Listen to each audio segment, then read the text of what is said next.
یا کسی نتیجے پہ پہنچنے کی بات کریں تو یہ کہا جا سکتا ہے کہ ہم نے 2014 سے لے کے 2018 تک جتنے بھی ایونٹس آئے اس میں کیسز بھی آئے، ان کیسز میں ہم نے کس طرح سے جو ہے وہ اپنے موقف کی پیروی کی، کیا ہمیں جو ہے اس بات کو سپریم کورٹ کی جورسڈکشن کو ایکسیپٹ کرنا چاہیے تھا یا نہیں کرنا چاہیے تھا، یا ہمیں جو ہم نے ریئیکٹ کیا اس ریئیکٹ کرنے کا ایک مختلف انداز اگر ہم کرتے تو وہ کس طرح سے زیادہ مؤثر ہو سکتا تھا۔ شہباز شریف تو صاحب یہ تو ایک لمبی بحث ہے، لیکن الٹیمیٹلی جو رزلٹ سامنے آیا اس میں کیونکہ ہم یہ نہیں کہہ سکتے کہ ہم کامیاب رہے، تو اس لیے یہ کہا جا سکتا ہے کہ ہم سے کہیں نہ کہیں جو ہے وہ کوئی کمی کوتاہی جو ہے وہ رہی ہے۔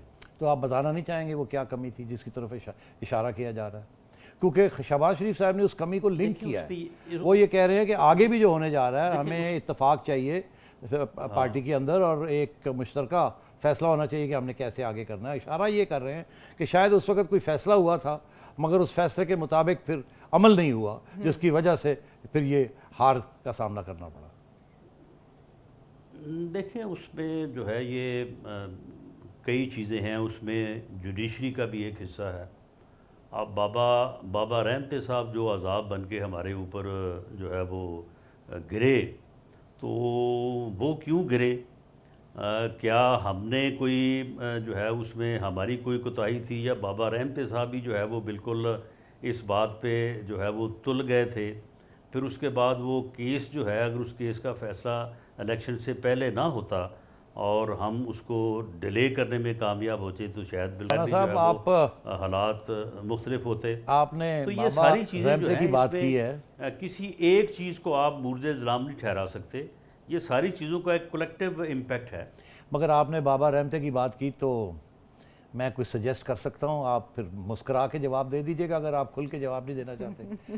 کیا یہ صحیح ہے کہ بابا رحمتے چاہتے تھے کہ آپ انہیں پریزیڈنٹ بنائیں اور آپ نے ان کو یہ جو وعدہ تھا یا جو ان کا خیال تھا کہ وہ بن سکتے ہیں وہ آپ اس سے پیچھے ہٹ گئے، تو پھر انہوں نے اپنا انتقام لیا آپ سے؟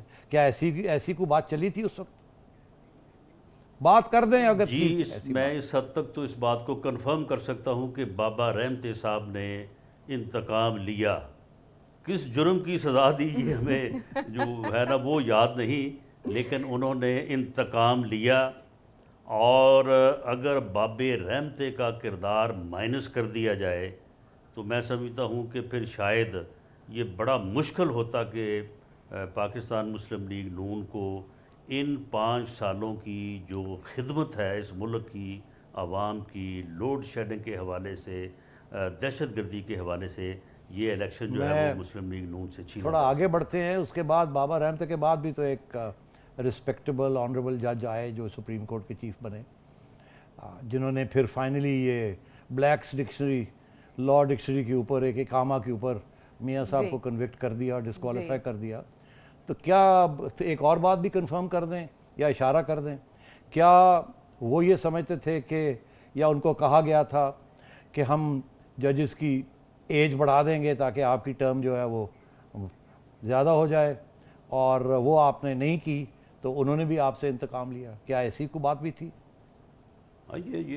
یہ تو ہے وہ اپنا جو ہے وہ اوپن سیکرٹ ہے اس بارے میں، تو یہ تو بعد میں بھی کوشش ہوئی ہے، اور اس کے بعد بھی پھر انہوں نے جو ہے وہ پھر آگے سے جو ہے وہ ایک معاملے کو جو ہے وہ ہاتھ ڈالا تھا، وہ بھی پھر درمیان میں رہ گیا۔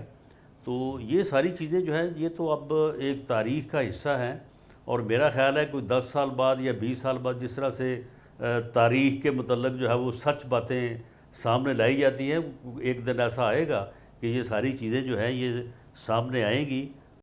تھینک یو سو مچ رانا صاحب۔ باتیں انہوں نے جو کی، انہوں نے کہا اسٹریٹجی ایک ہے، پالیسی ایک ہے، طریقہ کار مختلف ہو سکتا ہے۔ عوامی پریشر کے ذریعے وہ منزل حاصل کرنے کی بات کر رہے ہیں، ہو جائے گی عوامی پریشر؟ نہیں، دیکھیے پہلی بات تو یہ ہے کہ میں آپ کو بتاؤں جو بات وہ نہیں کر رہے جی، انہوں نے کہا نا جی آپ ہی بتا دیں، آپ بتا دیں کیا ہوا تھا۔ انہوں نے تو ادھر ادھر کی باتیں کی نا، جو سپریم کورٹ یہ وہ ہمارے راستے یہ اس طریقے سے بند کیے گئے، روکے گئے۔ اچھا، تو اب بات یہ ہے کہ ہوا یہ ہے کہ کہ جب 2018 کے الیکشن 2018 کے الیکشن تھے جی تو نواز شریف صاحب کی کنوکشن ہو گئی تھی جی اور ججمنٹ ریزرو ہو گئی تھی، اور نواز شریف صاحب لندن چلے گئے مریم کے ساتھ جون میں جی اور اپنی اہلیہ کو دیکھنے بالکل کے لیے۔ کلثوم نواز صاحبہ جب وہ وہاں تھے جی تو خبریں آنی شروع ہو گئی کہ ججمنٹ اناؤنس ہونے والی ہے۔ جی تو میاں صاحب نے یہ کہا، وہاں سے بیان دیا کہ انتظار کریں، میں واپس آ رہا ہوں، میں عدالت میں کھڑا ہونا چاہوں گا جب ججمنٹ اناؤنس ہو۔ جی ایگزیکٹلی یہی کہا۔ مگر حکومت نے اور عدالتوں نے مسترد کر کے ججمنٹ جو سی جج صاحب نے اناؤنس کر دی اور کنوکٹ کر دیا، ٹھیک۔ جی اس کے بعد سوچ یہ تھی کہ جب کنوکشن ہو گئی تو میاں صاحب اب واپس نہیں آئیں گے، میاں صاحب لندن میں ہی رہیں گے۔ اچھا اب یہ کہاں کی پیچھے کیا ڈسکشن ہو رہی تھی، کیا تھا کیا نہیں تھا، مگر اناؤنسمنٹ جب ہو گئی تو 90% چانس یہ تھی کہ میاں صاحب لنڈن ہی رہیں گے، نہیں آئیں گے۔ جی اگر جو ماضی میاں تھا صاحب اس لنڈن کے رہ مطابق۔ جاتے جی اور مریم بھی ساتھ رہ جاتی جی تو یہاں شہباز شریف صاحب کو فری ہینڈ مل جانا تھا اپنے جو ان کا بیانیہ ہے، جی ٹھیک ہے۔ ٹھیک ہے۔ اور آپ کو یاد ہوگا میاں صاحب نے نہ کر کے جہاز پکڑ کے واپس آ گئے جی اور آ کے گرفتاری دے دی۔ جی مجھے یاد ہے کہ یہاں نون لیگ کے اندر بڑے پرابلمز بن گئے تھے کہ اب کتنے بڑا جلسہ کرنا ہے ان کو ریسیو کرنے کے لیے، جی اور مجھے اس بات کا احساس ہے کہ اس وقت اتنا بڑا جلسہ جتنا ہو سکتا تھا وہ پارٹی نے نہیں کیا۔ جی اب وہ کیوں نہیں کیا وہ اب میں آپ کو سمجھاتا ہوں۔ ریگل پر وہ چوراہے پر چکر کاٹتے رہتے کاٹ نا۔ رہے تھے۔ جی تو اس کی وجہ سے جب نواز شریف صاحب واپس آ گئے تو وہ جو شاید کوئی انڈرسٹینڈنگ تھی یا کچھ تھا وہ پھر رہ گیا، اوہو جس کی وجہ سے پھر اسٹیبلشمنٹ نے کہا کہ اچھا اگر نواز شریف صاحب یہاں آ کے ہیرو بن رہے ہیں اور وہ جیتنا ٹھیک ہے۔ یہ حکمت عملی تھی جس کی وجہ سے الیکشن جیتا جا سکتا تھا سٹی کا۔ یہ کہنا ہے، میرا خیال ہے شہباز شریف صاحب یہ کہنا چاہ رہے ہیں، وہ کہہ نہیں سکتے اچھا ظاہر ہے، کیونکہ ان کا یہ خیال ہے کہ اگر اس وقت اتنی اینٹی اسٹیبلشمنٹ لائن نہ لی جاتی، اچھا میاں صاحب باہر رہتے، چپ رہتے اور ہمیں یہاں موقع دیا جاتا تو ہم کچھ کر لیتے۔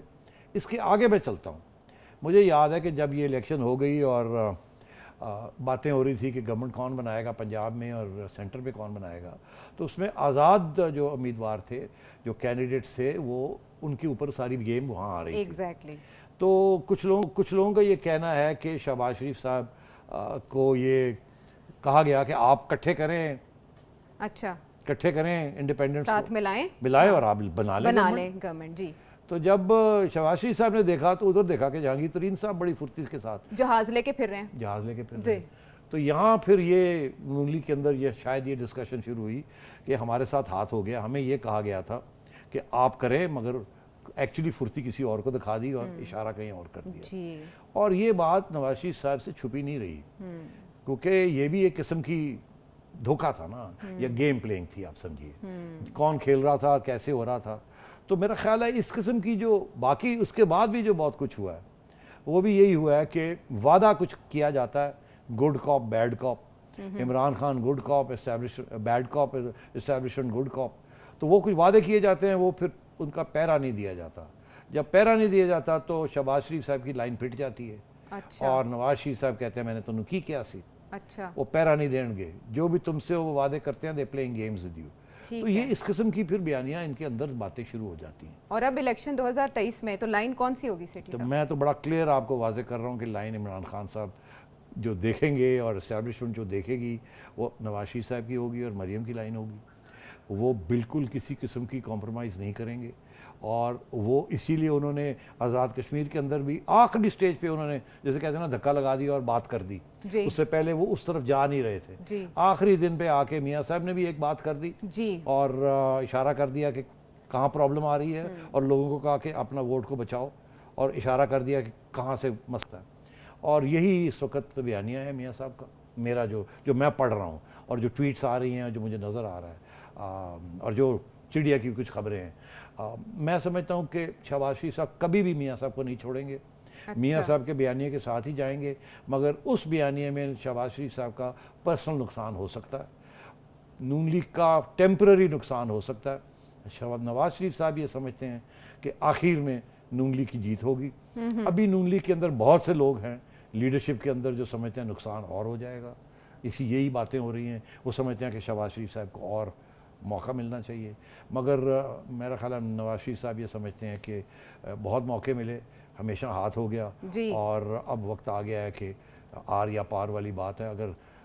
اگر حکومت ہی لینی ہے تو ایک کسی پیٹی حکومت, موت ہیٹن حکومت ہم نے نہیں لینی. 3 دفعہ ہم نکالے گئے ہیں کیونکہ ہم نے احتجاج کیا کہ ہمیں آزاد حکومت چلانے دیں, اور پھر بعد میں جب ہمیں نکال دیتے ہیں آپ وہی کام کرتے ہیں جو ہم آپ کو کہہ رہے تھے. یعنی ہم یہ کہہ دیں کہ یہ اقتدار کی نہیں اقدار کی جنگ لڑے میاں صاحب, اور لمبی چلے گی جنگ. اور میرا خیال ہے یہ لمبی چلے گی. اور مگر ایک بات میں آپ کو کہہ دوں جاتے جاتے, اگر 1 سیکنڈ ہے بالکل, وہ یہ کہ عمران خان اور اسٹیبلشمنٹ کی پوری کوشش ہوگی کہ جیسے جی بی, آزاد کشمیر, کے پی, پنجاب, بلوچستان, اب وہ سندھ کے اوپر جا رہے ہیں, تو ان کی یہ کوشش ہوگی کہ اگلی الیکشن میں سارا پاکستان ہی ان کے حوالے ہو جائے, اور راوی سب چین لکھے. بالکل راوی سب چین لکھے. اور یہ حکمت عملی اگر نجم سیٹھی صاحب کے پیش نظر ہے تو پھر مسلم لیگ نون کے قائد بھی جانتے ہوں گے, کیونکہ مسلم لیگ نون کا ڈی این اے اور ماضی بھی سب کے سامنے, اس کو اگرچہ وہ بدلنے کی کوشش کر رہے ہیں لیکن کہیں نہ کہیں کوئی نہ کوئی رکھنا تو ہے جس کے اشارے ہمیں ملتے رہیں گے. واپس آتے ہیں ایک بریک کے بعد.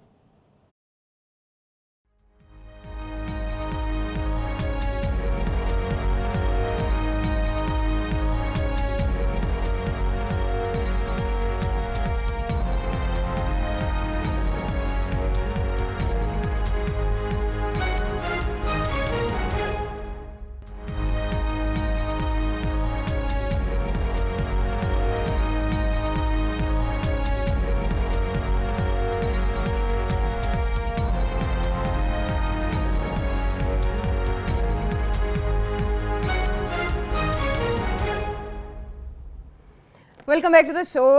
بریک پر جانے سے پہلے نون لیگ کے حوالے سے تو ہم نے سیر حاصل بات چیت کر لی. ایک اور معاملہ سیٹھی صاحب جس پر سندھ حکومت اور وفاق نے سینگ آپس میں لڑائے ہوئے ہیں, آئینی اختیارات استعمال کرنے کی دھمکی دی جا رہی ہے اور سندھ فتح کرنے کی باتیں کی جا رہی ہیں, وہ ہے کووڈ کا معاملہ. اس کو لے کے جو لاک ڈاؤن ادھر ہو گیا اس پہ وفاق کی جانب سے تنقید کا نشانہ بنایا جا رہا ہے سندھ حکومت کو, لیکن خود پنجاب کے بڑے شہروں میں بھی جزوی یا سمارٹ لاک ڈاؤن کی باتیں کی جا رہی ہیں. یہ صحت کا معاملہ یا سیاست کا؟ دیکھیے عائشہ, ایشو یہ ہے کہ کرونا ایک بہانہ ہے اور سندھ گورنمنٹ کو گرانا ہے. اچھا, تو ایجنڈا اس قسم کا ہے. اچھا, سو اب بات یہ ہے کہ میں پہلے ڈسکس کرتا ہوں کہ کرونا کے ایشوز کون سے ہیں جن کو ہائی لائٹ کیا جا رہا ہے, اور اس کے بعد اصلی اس کے پیچھے مقاصد کیا ہیں حکومت کے, فیڈرل گورنمنٹ کے. دیکھیے یہاں تک تو کووڈ کی بات ہے, فیڈرل گورنمنٹ کی آج تک کوئی کنسسٹنٹ پالیسی نہیں رہی. ہمیں یاد ہے کہ جب یہ کرونا آیا تھا تو عمران خان صاحب نے کہا تھا گھبرانا نہیں, یہ تو ایک فلو جیسی چیز ہے. وہ دن ہے اور آج کا دن ہے کہ کوئی اب 8-9% کے قریب انفیکشن ریٹ ہو چکی ہے. اچھا, اب دس از ویری الارمنگ. اگر خان صاحب کوئی اور رویہ اختیار کرتے تو شاید یہاں تک ہم پہنچتے ہی نہ, اسی وقت کوئی ایکشن لے لیا جاتا. مگر پھر بعد میں ہمیں یہ سمجھ آئی کہ خان صاحب نے یہ جو ساری بات کی تھی وہ کیوں کی تھی. انہوں نے اس لیے کی تھی, وہ چاہتے تھے کہ کاروبار چلے, معیشت نہ افیکٹ ہو, اور ان کا موقف یہ تھا کہ یہ فلو ہے, کوئی فکر کی بات نہیں ہے, کارخانوں میں جائیں, کام شام کریں, بیکاز آگے ہی اکانومی بیٹھی ہوئی ہے اور ہم چاہیں گے کہ اکانومی اٹھے, سب کو روزمرہ کی فیسیلیٹیز ہوں اور یہ ان ایمپلائمنٹ نہ ہو اور غربت نہ بڑھے. تو اس سلسلے میں پھر لوگوں نے کہا اچھا اگر ایسی بات ہے تو پھر آپ غریبوں کے لیے کیا کریں گے. تو انہوں نے کہا جی ہم کوئی 1000 ارب روپے کا ایک سوشل پروگرام لے کے آئیں گے جو کہ ہم دیں گے لوگوں کو تاکہ ان کو تکلیف نہ ہو. مگر ایونچولی وہ ہوا کیا, ایونچولی یہ ہوا کہ کارخانے بھی کھلے رہے, کووڈ بھی ہوتا رہا, اور جو پیسے تھے وہ گر کے 1000 ارب سے گر کے کوئی 125 ارب کے قریب پہنچ گئے. اور وہ بھی کوئی نیا بجٹ نہیں بنایا, وہ جو پہلے پیسے دینے تھے بے نظیر انکم سپورٹ پروگرام میں 1 سال کے دوران, وہ انہوں نے کہا ہم 3 مہینے میں دے دیں گے. تو کوئی نئی بات انہوں نے نہیں کی تھی. اس وقت بھی سندھ حکومت کے ساتھ ان کا لین دین. آپ کو یاد ہوگا کہ جب کرونا کی پہلی اطلاع آئی تو وہ ایران کے بارڈر سے کوئی ریفیوجیز آ رہے تھے جو کہ وہاں گئے ہوئے تھے, زائرین تھے, ایگزیکٹلی زائرین, اور وہ جب واپس آ رہے تھے تو وہاں ان کے اندر کرونا تھی.